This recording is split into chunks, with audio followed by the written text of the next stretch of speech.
Assalamualaikum warahmatullahi wabarakatuh. Pada kesempatan kali ini saya akan mempresentasikan materi dari chapter 5 yang membahas tentang Computing and Communication Research atau sumber daya komputasi dan komunikasi.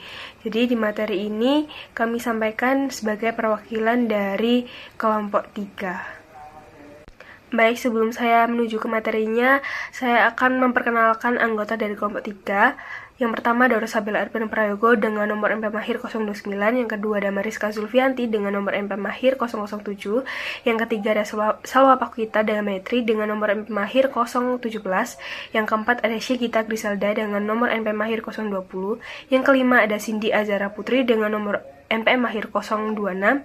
Yang ke 6 ada Isabel Marsakira dengan nomor MP Mahir 042. Yang ketujuh ada Nabila Rahma Restianti dengan nomor MP Mahir 098. Pada slide pertama ini kita akan membahas terkait dengan prosesor yang merupakan salah satu komponen utama dari hardware dari komputer. Nah, di mana prosesor atau yang sering disebut dengan CPU atau Central Processing Unit adalah bagian komputer yang berfungsi untuk mengolah data, melakukan perhitungan logika, serta mengatur perpindahan data di dalam sistem komputer.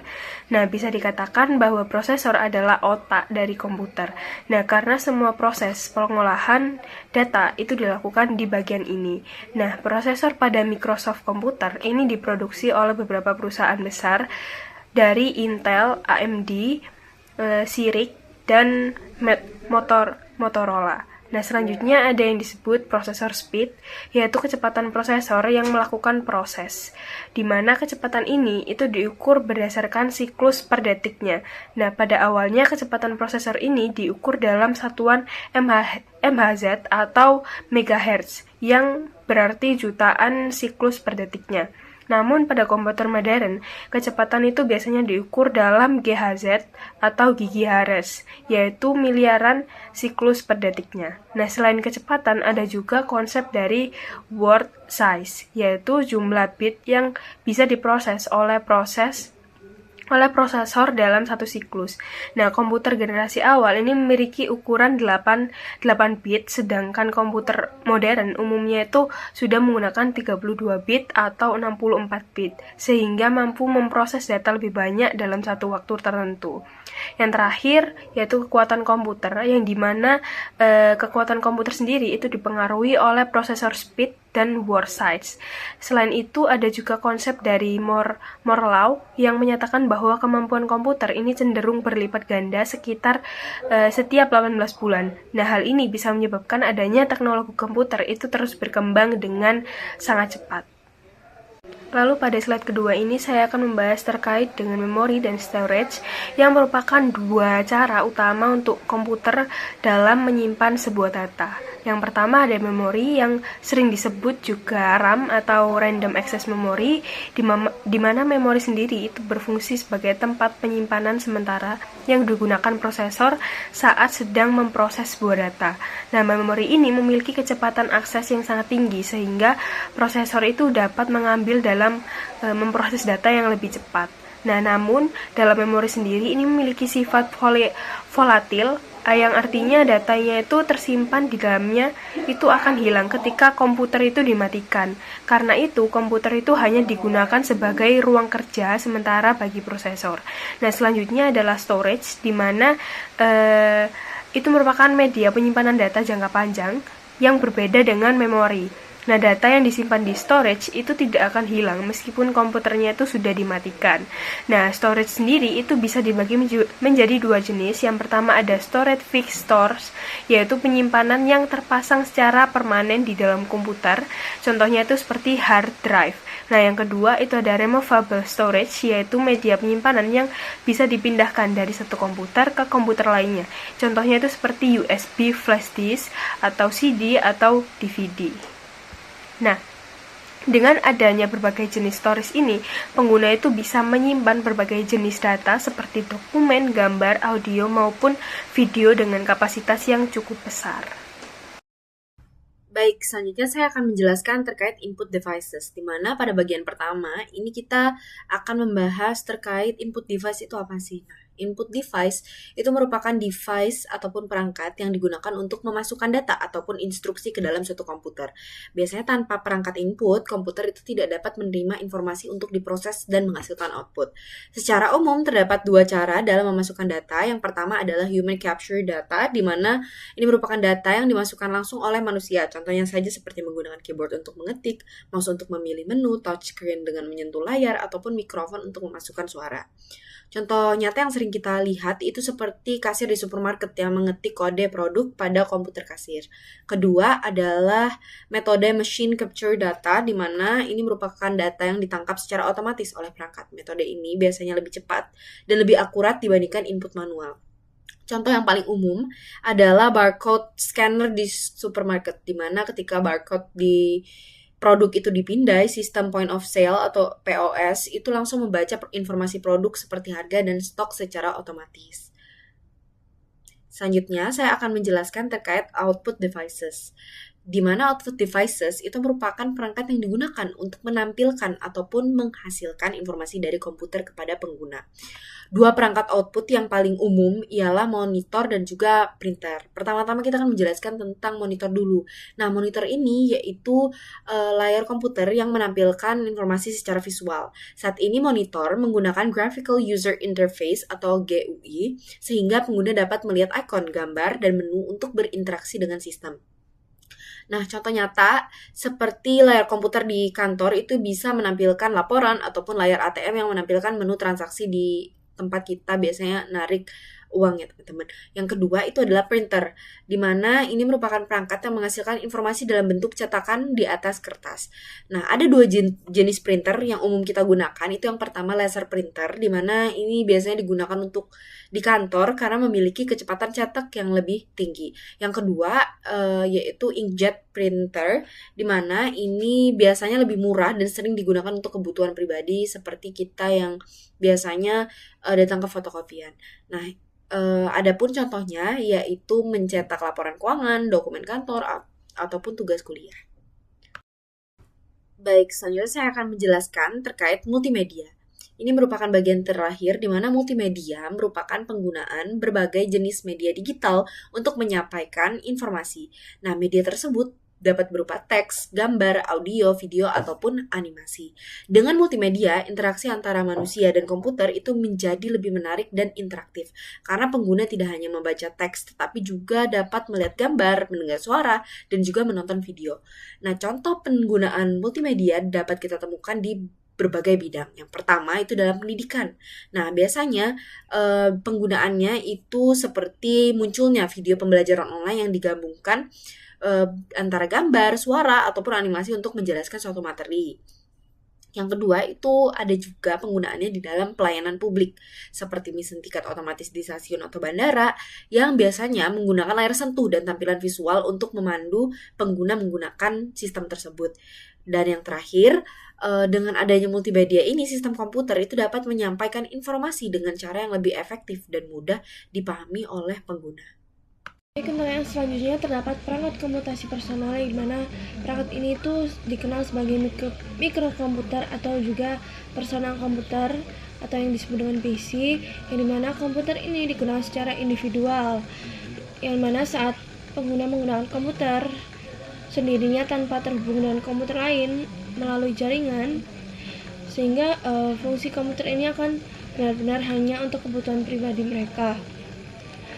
Yang sekarang komputer berkembang lebih pesat, di mana komputer tidak bekerja secara terpisah.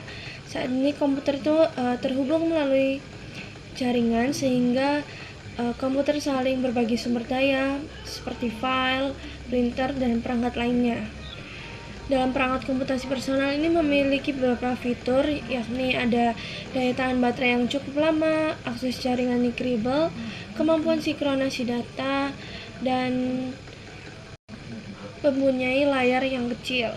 Nah, dalam komputasi ini terdapat telepon seluler dengan pesan interaktif dan video, yang dimana perusahaan populer seperti Samsung, Nokia, dan Ericsson mengembangkan ponsel yang menampilkan pesan teks, gambar kecil, bahkan video pendek pada layar ponselnya, yang dimana dari ponsel ini tuh mendekati dengan fungsi komputer, namun bentuknya lebih sederhana. Dalam ponsel ini terdapat keypad yang berfungsi sebagai alat input, yaitu untuk memasukkan data atau mengetik pesan. Nah, sementara layar ponsel berfungsi sebagai alat output untuk menampilkan informasi. Nah, ponsel ini juga memiliki fitur yang membantu aktivitas bisnis, yakni ada kontak list yang dimana bisa menyimpan nama atau daftar kontak, alarm dan penjadwalan, serta kalender atau scheduling. Selanjutnya terdapat juga ponsel cerdas atau smartphone yang dimana sebuah ponsel disebut dengan smartphone ketika perangkat tersebut mampu melaksanakan tugas-tugas yang biasanya dilakukan oleh mikrokomputer, yang dimana dalam smartphone memiliki fitur utama yakni akses internet, sinkronisasi data dengan komputer, akses jaringan organisasi, teknologi vault untuk komunikasi daya dengan biaya yang lebih rendah, yang dimana smartphone ini juga menggunakan protokol GSM untuk komunikasi, yang dimana protokol ini digunakan untuk berbagai wilayah dunia seperti Eropa, Asia, Afrika, dan Australia, sehingga memungkinkan komunikasi dijangkau lebih luas. Selanjutnya terdapat jaringan komputer rumah atau home networks, yang dimana seiring dengan berkembangnya atau meningkatnya kebutuhan akses internet, banyak perusahaan ini menyediakan banyak layanan seperti perusahaan TV kabel dan perusahaan telepon melalui modem yang memungkinkan pengguna dapat mengaksesnya dengan akses internet yang berkecepatan tinggi atau broadband. Nah, ketika seseorang menggunakan TV kabel, biasanya akan menggunakan kabel modem untuk mengakses internet tersebut melalui kabel yang sama dengan kabel televisi. Sementara perusahaan telepon menyediakan DSL modem atau digital subscriber line, yaitu merupakan sebuah teknologi yang memungkinkan koneksi internet melalui jaringan telepon, sehingga baik modem kabel ataupun DSL memungkinkan pengguna untuk mendapatkan koneksi internet jauh lebih cepat. Yang dimana di sini ada modem setup atau pengaturan modem yang digunakan untuk ketika suatu rumah tangga memiliki lebih dari satu komputer yang digunakan, sehingga dapat memunculkan masalah bagaimana membagi satu koneksi internet agar dapat digunakan oleh beberapa perangkat sekaligus. Nah, untuk solusinya menggunakan wireless router, yang mana modem tersebut akan dihubungkan terlebih dahulu ke router, kemudian router akan mendistribusikan koneksi internet ke berbagai perangkat melalui jaringan kabel atau Wi-Fi. Dan yang kedua ada wireless security atau keamanan jaringan kabel, yang dimana ketika seorang memasang router Wi-Fi di rumah atau di kantor, jaringan tersebut itu memiliki jangkauan tertentu, sehingga biasanya jangkauan Wi-Fi ini tuh sekitar 100 meter di dalam bangunan. Sedangkan jika di luar ruangan jangkauannya mencapai 3 kali lebih jauh daripada di dalam ruangan, sehingga orang lain ini dapat mengakses jaringan Wi-Fi tersebut. Oleh karena itu penting adanya sistem keamanan jaringan dengan menggunakan password pada jaringan Wi-Fi, sehingga pengguna yang memiliki izin dapat terhubung. Ada juga enkripsi data, yang mana menggunakan proses pengodean data agar informasi yang dikirim melalui jaringan tidak terbaca. Untuk sistem keamanannya sendiri bisa menggunakan WEP atau Wire Equivalent Privasi, yang berfungsi memberikan perlindungan terhadap data yang dikirim melalui jaringan kabel. Baik, di sini saya akan menjelaskan mengenai home computing security. Saat ini banyak orang itu telah menggunakan microkomputer tanpa terlalu memikirkan masalah keamanan. Padahal sebenarnya ada 3 aspek utama yang perlu diperhatikan. Yang pertama yaitu pembaruan. Nah, pembaruan ini tuh perlu dilakukan saat sistem operasi dalam perangkat lunak aplikasi. Sistem operasi seperti Windows, Mac OS, dan Unix itu harus diperbarui secara rutin agar tetap aman dan mampu mendukung perangkat keras serta fitur baru. Jika tidak diperbarui, maka suatu komputer itu akan rentan terhadap serangan peretas dan mungkin tidak bisa menggunakan teknologi terbaru secara optimal. Oleh karena itu, disarankan melakukan pembaruan sistem operasi secara berkala melalui situs resmi vendor.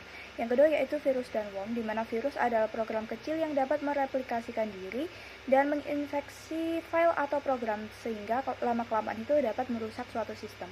Sedangkan worm itu dapat menyebar sendiri melalui jaringan tanpa harus menempel pada suatu file. Serangan virus dan worm itu dapat menyebabkan kerusakan pada file, pengiriman email massal, bahkan serangan denial of service yang membuat sistem itu tidak dapat digunakan. Untuk mencegahnya, pengguna itu perlu menginstal dan rutin memperbarui perangkat lunak antivirus. Yang ketiga yaitu spyware, yaitu program yang memantau aktivitas pengguna komputer. Nah, seperti situs web yang dikunjungi atau aplikasi yang digunakan, lalu mengirimkan informasi ke pihak lain. Dalam beberapa kasus, spyware itu juga dapat membajak peramban dan menampilkan pop-up atau mengarahkan pengguna ke situs tertentu. Nah, karena itu pengguna itu sebaiknya mengantisipasi dengan menggunakan anti-spyware, baik yang sudah tersedia pada perangkat lunak antivirus atau bisa diunduh secara gratis.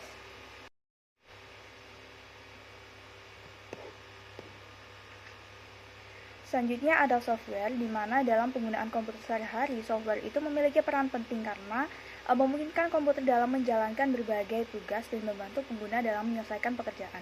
Secara umum, perangkat lunak dibagi menjadi dua jenis utama. Yang pertama ada perangkat lunak sistem yang menjalankan fungsi dasar komputer dan mengelola hubungan antar pengguna, perangkat keras, dan perangkat lunak aplikasi. Nah, sistem operasi itu juga mengatur proses komputer serta penggunaan perangkat input ataupun output agar semua komponen itu dapat bekerja dengan baik. Contohnya itu Windows, Mac OS, dan Unix. Yang kedua ada perangkat lunak aplikasi yang digunakan untuk membantu pengguna dalam melakukan pekerjaan tertentu. Nah, perangkat lunak ini sendiri itu dibagi menjadi beberapa jenis lagi.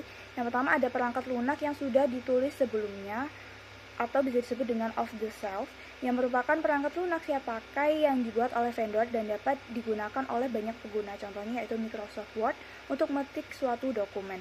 Keuntungannya sendiri itu lebih cepat digunakan dan biaya penggunaannya itu relatif lebih murah. Yang kedua ada perangkat lunak aplikasi khusus, adalah perangkat lunak yang dibuat khusus untuk kebutuhan organisasi tertentu dan memiliki proses kerja yang unik. Contohnya itu sistem reservasi tiket pada maskapai penerbangan. Yang ketiga ada perangkat lunak yang ditulis pengguna, adalah aplikasi sederhana yang dibuat sendiri oleh pengguna dengan bantuan program tertentu. Misalnya seorang karyawan itu membuat makro di Excel untuk menghitung laporan penjualan bulanan secara otomatis. Nah, selain kedua jenis itu ada perangkat lunak ramah pengguna yang digunakan agar mudah untuk dipahami dan digunakan bahkan oleh orang yang tidak memiliki keahlian teknik khusus. Nah, desain yang sederhana dan jelas membuat pengguna dari berbagai bidang seperti keuangan, penjualan, ataupun administrasi dapat memanfaatkan komputer untuk mendukung pekerjaan mereka. Adapun beberapa karakteristik, yang pertama yaitu dialog terpadu, di mana program itu memberikan petunjuk langkah demi langkah mengenai data yang perlu dimasukkan atau tindakan yang harus dilakukan. Yang kedua yaitu menu, daftar perintah, dan icon, di mana pengguna itu dapat memilih perintah melalui menu atau icon sehingga tidak perlu mengetik perintah secara manual. Yang ketiga ada template atau formulir isian, di mana program itu menyediakan format dokumen yang sudah siap digunakan sehingga pengguna itu hanya perlu mengisi data yang diperlukan. Yang keempat ada bantuan konstekstual, di mana sistem itu menyediakan bantuan atau penjelasan sesuai dengan bagian program yang sedang digunakan oleh pengguna. Yang terakhir ada antarmuka grafis dengan simbol standar, di mana aplikasi yang menggunakan ikon dan simbol yang umum itu digunakan sehingga mudah dikenali oleh pengguna. Selanjutnya communication, yaitu komunikasi dalam jaringan komputer yang memproses pengiriman data dari satu komputer ke komputer lain melalui jaringan. Nah, kecepatan komunikasi ini bisa berbeda tergantung jenis koneksi yang digunakan. Jaringan telepon umum biasanya lebih lambat karena awalnya dibuat untuk komunikasi suara, bukan untuk pengiriman data komputer. Lalu ada juga protokol yang merupakan aturan yang mengatur bagaimana data dikirim dan diterima antar perangkat komunikasi. Selanjutnya yaitu public connection atau koneksi yang menggunakan jaringan umum seperti jaringan telepon ataupun internet. Nah, sistem telepon ini dirancang untuk suara sehingga kualitasnya ini cukup rendah dibandingkan kebutuhan data komputer. Nah, komputer ini membutuhkan koneksi yang lebih stabil dan akurat karena data dikirim dalam bentuk digital. Ada pula beberapa jenis koneksi publik yang umum. Ada telepon modem, yaitu menggunakan saluran telepon biasa dengan kecepatan sekitar 56 kbps. Lalu ada kabel modem yang menggunakan kabel TV untuk internet, biasanya sekitar 2 mbps tetapi bisa lebih tinggi. Yang kedua ada ISDN, Integrated Service Digital Network, yang menggunakan saluran telepon digital dengan kecepatan 128 kbps sampai 1,5 mbps. Nah, yang terakhir ada Digital Subscriber Line, di mana teknologi yang lebih cepat daripada Integrated Service Digital Network, di mana ini tuh bisa mencapai sekitar 32 Mbps ataupun lebih. Nah, dalam komunikasi digital, data ini akan dikirim dalam bentuk paket, yaitu potongan kecil data yang berisi alamat pengirim, alamat tujuan, dan informasi kontrol. Selanjutnya, jalur privat atau private line, yang merupakan jalur komunikasi khusus yang hanya digunakan oleh satu organisasi. Nah, jalur ini tuh selalu terbuka sehingga komunikasi ini dapat berlangsung lebih cepat dan lebih aman. Ciri utama dari private line yaitu disebut juga listed line atau dedicated line, di mana ini tuh disediakan oleh perusahaan telekomunikasi. Nah, organisasi ini membayar biaya setiap bulan. Nah, ada pula jenis private line yang umum. Yang pertama ada T1 line, yang merupakan kecepatan sekitar 1,5 Mbps sering digunakan oleh perusahaan. Lalu ada T3 line yang kecepatan sekitar 43 Mbps biasanya digunakan oleh penyedia layanan internet. Selanjutnya yaitu Virtual Private Network atau VPN, di mana adalah jaringan privat yang dibuat melalui internet publik. Nah, ini tuh memberikan beberapa keuntungan. Yang pertama, keamanan, karena komputer pengirim dan penerima harus melakukan autentifikasi.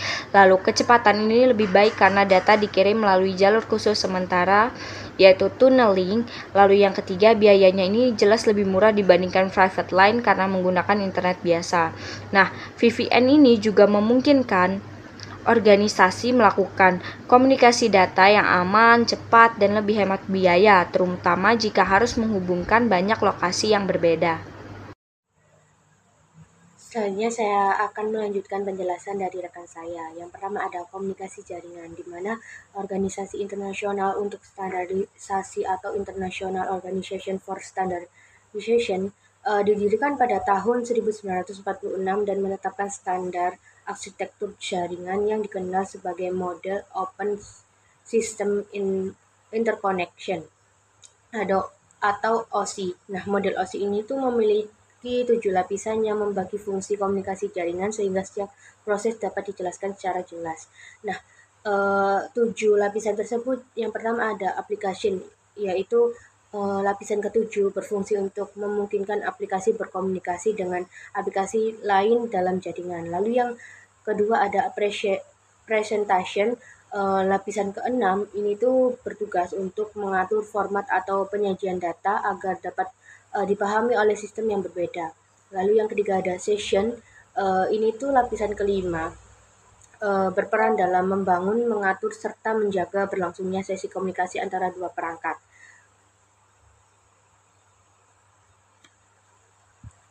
Lalu yang keempat ada transport, ini tuh juga lapisan keempat untuk memastikan data dikirim secara lengkap dan sampai ke tujuan tanpa kesalahan.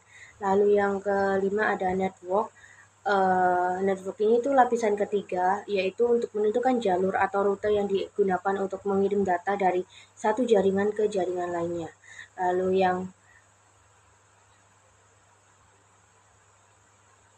yang keenam yaitu ada data link.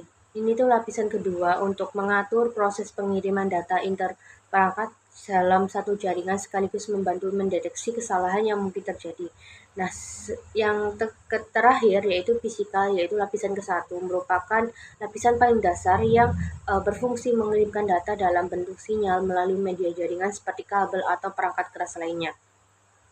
Lalu ada protokol komunikasi komputer, di mana pada awalnya komputer ini tuh tidak dibuat untuk saling berbagi data dengan komputer lain, melainkan hanya terhubung dengan terminal yang berfungsi sebagai alat untuk memasukkan dan menampilkan data tanpa memiliki penyimpanan maupun prosesor.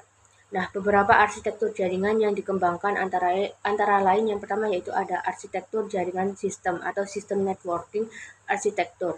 Ini tuh merupakan protokol milik IBM yang menggunakan komputer utama untuk mengatur komunikasi dengan cara memeriksa komputer lain secara bergiliran.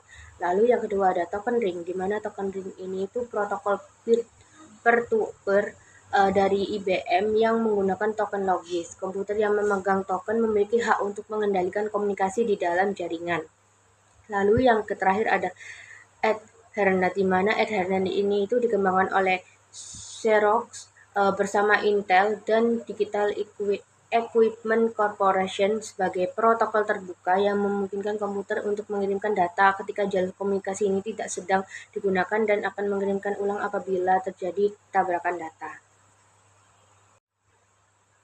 Selanjutnya ada paket, di mana volume data yang dikirimkan melalui jaringan dapat sangat besar sehingga menimbulkan masalah apabila tidak dikendalikan oleh komputer host. Nah, untuk mengatasinya itu pesan yang berukuran besar dipecah menjadi bagian-bagian kecil yang disebut paket data. Paket data ini tuh merupakan potongan dari keseluruhan data yang dikirim dengan menyertakan alamat komputer tujuan, alamat pengirim, serta informasi pengendalian lainnya. Lalu yang terakhir ada alamat jaringan internet, di mana alamat jaringan internet ini itu untuk mengarahkan paket data melalui jaringan. Setiap komputer harus memiliki alamat yang bersifat unik yang disebut IP address, di mana alamat IP ini itu terdiri dari 4 kelompok angka dengan rentang 0 sampai 255 yang dipisahkan oleh tanda titik dan menunjukkan jaringan, host, subnetwork, serta komputer tujuan. Nah, sementara itu pengguna di rumah ini umumnya terhubung melalui internet service provider dan menggunakan alamat IP sementara selama koneksi internet berlangsung. Nah, selanjutnya ini saya akan menjelaskan mengenai jenis-jenis jaringan.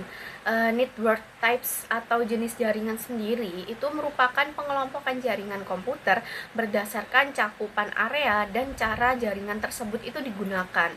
Nah, setiap jenis jaringan itu memiliki fungsi dan jangkauan yang berbeda dalam proses komunikasi dan pertukaran data. Nah, untuk jenis jaringan sendiri ini terdapat dua jenis, yaitu yang pertama ada local area network atau LAN dan juga internet. Nah, jadi pada materi ini tuh menjelaskan mengenai jenis-jenis jaringan komputer, yaitu pengelompokan jaringan berdasarkan cakupan area dan jangkauannya. Jadi setiap jenis jaringan itu memiliki fungsi yang berbeda dalam mendukung proses komunikasi dan pertukaran data antar perangkat. Nah, yang pertama ini ada local area network atau yang disebut dengan LAN. Ini itu merupakan jaringan area lokal yang menghubungkan komputer dan perangkat lain dalam area terbatas seperti ruangan, kantor, ataupun gedung. Nah, ciri utamanya itu perangkat berada dalam lokasi yang berdekatan, lalu menggunakan kabel atau jaringan nirkabel dan juga memungkinkan berbagai data dan perangkat. Nah, jadi jenis jaringan ini itu merupakan jaringan yang digunakan dalam area terbatas seperti rumah, sekolah, kantor, ataupun gedung. Nah, dalam jaringan ini tuh beberapa perangkat seperti komputer, laptop, printer itu dapat saling terhubung untuk berbagi data maupun perangkat. Nah, LAN ini biasanya menggunakan kabel jaringan ataupun WiFi. Lalu yang kedua ini ada internet, yang dimana internet ini merupakan jaringan global yang menghubungkan berbagai jaringan komputer sehingga memungkinkan komunikasi dan pertukaran informasi. Nah, jenis jaringan ini tuh ada, pertama ada internet yaitu jaringan publik, yang kedua ada intranet yaitu jaringan internal organisasi, yang terakhir ada extranet yaitu jaringan untuk pihak luar tertentu. Nah, jadi jenis jaringan ini itu merupakan jaringan global yang yang menghubungkan berbagai jaringan komputer di seluruh dunia, sehingga memungkinkan pengguna untuk berkomunikasi dan mengakses informasi dengan mudah. Dalam internet itu juga terdapat istilah intranet, yaitu jaringan internal dalam organisasi, dan extranet, yaitu jaringan yang menghubungkan pihak internal dengan pihak luar tertentu. Nah, selanjutnya saya akan menjelaskan mengenai konvergensi, komputasi, dan komunikasi. Nah, jadi konvergensi sendiri itu merupakan penggabungan teknologi komputer dan teknologi komunikasi dalam satu perangkat. Nah, sehingga perangkat tersebut itu dapat menjalankan berbagai fungsi sekaligus, seperti mengolah data dan melakukan komunikasi. Nah, konvergensi komputasi dan komunikasi ini itu menunjukkan bahwa teknologi komputer dan teknologi komunikasi saat ini tuh semakin saling terintegrasi. Artinya satu perangkat itu tidak hanya digunakan untuk satu fungsi saja, tetapi bisa menjalankan berbagai fungsi sekaligus. Nah, dengan adanya konvergensi ini, perangkat teknologi itu menjadi lebih praktis dan efisien untuk digunakan dalam kehidupan sehari-hari. Nah, contohnya sendiri itu yang pertama ada smartphone. Nah, jadi kita dapat lihat pada smartphone yang tidak hanya digunakan untuk melakukan panggilan atau mengirim pesan, tetapi juga dapat mengakses internet, mengolah data, menggunakan berbagai aplikasi hingga berbagai informasi. Nah, selanjutnya itu ada VoIP atau yang disebut juga dengan Voice over Internet Protocol, yang memungkinkan seseorang itu melakukan panggilan suara melalui jaringan internet tanpa menggunakan jaringan telepon konvensional. Nah, hal ini itu menunjukkan bahwa perkembangan teknologi itu membuat proses komunikasi dan pengolahan informasi menjadi semakin mudah dan terintegrasi.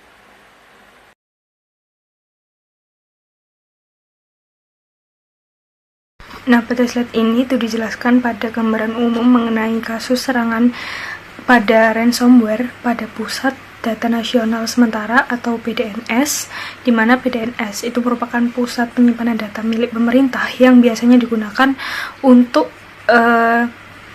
berbagai kementerian, lembaga, ataupun pemerintah daerah. Nah, infrastruktur ini itu berfungsi untuk menyimpan, mengelola dari berbagai data penting serta mendukung adanya penyelenggaraan layanan publik yang berbasis digital di Indonesia. Nah, pada bulan Juni tahun 2024, PDNS itu mengalami serangan ransomware, yaitu jenis serangan cyber yang dilakukan dengan cara seperti mengunci atau menginskripsi data sehingga datanya itu tidak bisa diakses oleh pemiliknya. Nah, akibat dari serangan ini itu sejumlah data pada sistem PDNS itu terkunci. Dari beberapa layanan digital di pemerintahan itu juga mengalami gangguan. Nah, peristiwa itu juga menunjukkan bahwa adanya keamanan data cyber ini menjadi aspek yang sangat penting dalam mengelola infrastruktur digital pemerintahan. Nah, oleh karena itu, diperlukan adanya sistem keamanan yang kuat serta pengelolaan risiko yang baik agar kejadian seperti ini itu tidak serupa dan tidak terulang di masa depan. Jadi layanan publik itu juga bisa tetap berjalan dengan aman dan lancar seperti semestinya. Baik, selanjutnya latar belakang dari kasus. Nah, pemerintah itu sebelumnya sedang membangun Pusat Data Nasional atau PDN sebagai bagian dari upaya transformasi digital dari pemerintah. Selama proses pembangunan tersebut digunakan Pusat Data Nasional Sementara atau PDNS yang dikelola melalui kerjasama dengan pihak swasta. Nah, PDNS ini berfungsi untuk menampung dan mengelola data dari berbagai instansi pemerintah sebelum sistem nasional yang permanen sepenuhnya siap digunakan. Di dalamnya tersimpan banyak data penting masyarakat seperti data kependudukan, nomor rekening, nomor telepon, dan berbagai data pribadi lainnya. Karena menjadi pusat dari berbagai layanan publik digital, ketika sistem ini mengalami gangguan ataupun serangan, dampaknya tidak hanya dirasakan oleh pemerintah, tetapi juga langsung dirasakan oleh masyarakat, terutama dalam layanan administrasi seperti imigrasi dan pengurusan dokumen. Selanjutnya akan membahas penyebab utama serangan, di mana serangan ini pada PDNS ini disebabkan oleh ransomware yang bernama Brainsweeper yang merupakan varian Lockbit 3.0, yang mana ransomware ini merupakan jenis malware yang diketahui bekerja dengan cara menginskripsi atau mengunci data suatu sistem sehingga tidak dapat diakses oleh pemiliknya. Nah, pelaku akan meminta tebusan agar data tersebut bisa dibuka kembali menggunakan kunci deskripsi, yang dimana dalam kasus ini serangan ini tuh menyebabkan data layanan yang tersimpan di dalam sistem menjadi tidak dapat digunakan secara normal karena PDNS digunakan oleh banyak instansi pemerintahan untuk menyimpan dan mengelola data layanan publik, sehingga menyebabkan gangguan yang berdampak pada berbagai layanan digital. Selain itu juga terdapat gangguan dari serangan eksternal. Investigasi ini juga menemukan adanya kelemahan pada sistem keamanan internal juga, salah satunya adanya indikasi bahwa fitur keamanan Microsoft Windows Defender sempat dinonaktifkan juga. Nah, selain itu juga instansi yang menyimpan data PDNS tidak memiliki sistem cadangan atau backup yang memadai, sehingga ketika data terkunci oleh ransomware, proses pemulihan menjadi lebih sulit dan memiliki atau memerlukan waktu yang lebih lama, sehingga secara keseluruhan ini serangan tidak hanya disebabkan oleh keberadaan ransomware, tetapi diperparah karena kelemahan pada sistem keamanan dan kurangnya persiapan pengelolaan data cadangan, sehingga dari kombinasi tersebut membuat dampak serangan menjadi lebih luas terhadap layanan yang bergantung pada PDNS. Selanjutnya saya akan membahas mengenai dampak dari adanya serangan ransomware pada PDNS, di mana yang pertama adalah terganggunya layanan publik digital. Nah, serangan ransomware pada PDNS2 itu menyebabkan banyak layanan publik digital. Pemerintah terganggu karena pusat data itu tidak dapat diakses. Akibatnya sejak tanggal 20 Juni 2024 berbagai layanan masyarakat itu mengalami hambatan. Yang kedua yaitu lumpuhnya layanan imigrasi. Nah, salah satu dampak yang paling nyata adalah terganggunya layanan keimigrasian. Layanan imigrasi disebut sebagai sektor yang paling terdampak parah, sehingga suatu masyarakat itu yang sedang mengurus paspor dan dokumen perjalanan itu ikut merasakan dampaknya secara langsung. Yang ketiga yaitu tertundanya proses pelayanan masyarakat. Pemulihan layanan itu dilakukan secara bertahap sehingga pelayanan masyarakat itu mengalami keterlambatan. Hingga tanggal 11 Juli 2024 baru 30 layanan dari 12 daerah yang berhasil dipulihkan. Yang keempat yaitu banyaknya instansi yang terhubung meluaskan dampak. Nah, dampak serangan meluas karena PDNS2 yang digunakan oleh banyak instansi. Dari 282 instansi, setidaknya 167 itu terdampak. Bahkan sumber lain itu menyebutkan bahwa sempat mencapai 239 instansi. Yang kelima yaitu backup menjadi tidak memadai. Nah, besarnya dampak itu juga dipengaruhi oleh lemahnya kesiapan backup data. Banyak tenan itu tidak memiliki cadangan data yang memadai sehingga proses pemulihan itu berjalan lebih lambat. Yang terakhir yaitu menurunnya kepercayaan terhadap sistem digital pemerintah. Nah, walaupun tidak selalu tampak secara langsung, gangguan besar ini tuh juga menurunkan kepercayaan masyarakat terhadap layanan digital pemerintah karena sistem yang seharusnya memudahkan justru lumpuh dan membutuhkan waktu lama untuk pulih. Selanjutnya, kelemahan sistem keamanan pusat data nasional sementara, di mana yang pertama yaitu konfigurasi keamanan tidak optimal, di mana fitur keamanan seperti Windows Defender sempat dinonaktifkan, menunjukkan pengawasan sistem ini belum maksimal. Lalu yang kedua, ketiadaan backup data. Nah, banyak tenan pemerintah tidak memiliki cadangan data yang membuat pemulihan layanan ini lebih lambat dan risiko kehilangan informasi ini akan meningkat. Yang ketiga ada manajemen risiko dan respon insiden yang lambat. Nah, prosedur darurat dan tata kelola ini belum terstruktur sehingga layanan publik terganggu selama berbulan-bulan. Lalu yang keempat yaitu pemanfaatan jalur komunikasi aman ini kurang maksimal. Nah, VPN dan private line ini tersedia tapi belum dimanfaatkan optimal untuk melindungi data yang sensitif. Dan yang terakhir, pelajaran yang bisa diambil yaitu sistem harus dikonfigurasi dengan baik, backup rutin dilakukan, prosedur darurat siap, dan juga jalur aman ini dimanfaatkan untuk menjaga keamanan data. Selanjutnya saya akan menjelaskan peran sumber daya komputasi dalam kasus. Nah, dalam kasus PDNS ini itu berhubungan dengan materi sumber daya komputasi dan komunikasi, karena hampir semua unsur dalam materi tersebut tampak jelas di dalamnya.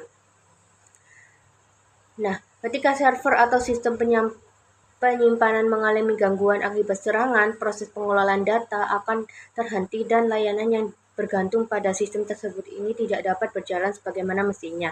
Nah, dalam materi sumber daya komputasi, biasanya sistem ini tuh dilihat dari beberapa sisi utama. Yang pertama yaitu dari sisi perangkat keras. Nah, dari sisi perangkat keras ini, PDNS ini tuh bergantung pada server, media penyimpanan data, serta infrastruktur pusat data sebagai tempat berjalannya layanan digital pemerintah. Lalu yang kedua ada dari sisi perangkat lunak. Nah, dari sisi perangkat lunak ini tuh sistem operasi, aplikasi layanan pemerintah, serta perangkat lunak keamanan. Nah, lalu yang ketiga ada dari sisi jaringan komunikasi. Nah, PDNS ini tuh terhubung dengan banyak instansi sehingga pertukaran data berlangsung secara terpusat. Nah, lalu saya akan menjelaskan mengenai evaluasi permasalahan dan jalan keluarnya pada studi kasus yang kita ambil. Nah, jadi jika dilihat secara keseluruhan dari studi kasus kita, masalah utama dalam kasus PDNS sendiri itu bukan hanya serangan ransomware itu sendiri, melainkan kesiapan sistem yang belum matang untuk menghadapi ancaman sebesar itu. Nah, serangan siber itu memang bisa terjadi pada siapa saja, tetapi dampaknya itu menjadi jauh lebih parah ketika perlindungan dasar itu lemah, backup tidak tersedia, dan respon pemulihan itu berjalan secara lambat. Nah, beberapa langkah yang dapat dilakukan untuk mengatasi masalah tersebut itu dengan cara memperkuat keamanan berlapis, yang dimana ini tuh pemerintah tidak cukup hanya mengandalkan satu software keamanan bawaan, tetapi perlu menerapkan perlindungan yang lebih lengkap seperti pemantauan, ancaman, segmentasi jaringan, kontrol akses yang ketat, serta audit keamanan rutin. Nah, pembaruan sistem operasi dan aplikasi itu juga harus dilakukan secara konsisten agar celah keamanan itu tidak dibiarkan secara terbuka terlalu lama. Selain itu, semua fitur keamanan dasar itu tidak boleh dimatikan tanpa pengawasan dan prosedur yang jelas. Lalu yang kedua itu bisa melakukan backup data secara rutin dan terpisah, yang dimana ini tuh sangat krusial karena backup itu bukan pelengkap, melainkan fondasi utama dalam menghadapi ransomware. Nah, data cadangan itu idealnya disimpan di lokasi yang terpisah dan diuji secara berkala agar benar-benar bisa digunakan saat terjadi insiden. Nah, dengan begitu, ketika sistem utama terkena serangan, layanan itu tidak harus lumpuh terlalu lama dan proses pemulihan data itu berjalan lebih cepat. Nah, lalu yang ketiga itu bisa dengan memperbaiki tata kelola dan kesiapan respons insiden. Jadi, sistem sebesar PDNS sendiri ini harus memiliki standar operasional yang jelas. Nah, pembagian tanggung jawabnya itu juga harus tegas, simulasi penanganan insiden, serta pengawasan berkala terhadap vendor dan instansi yang terhubung.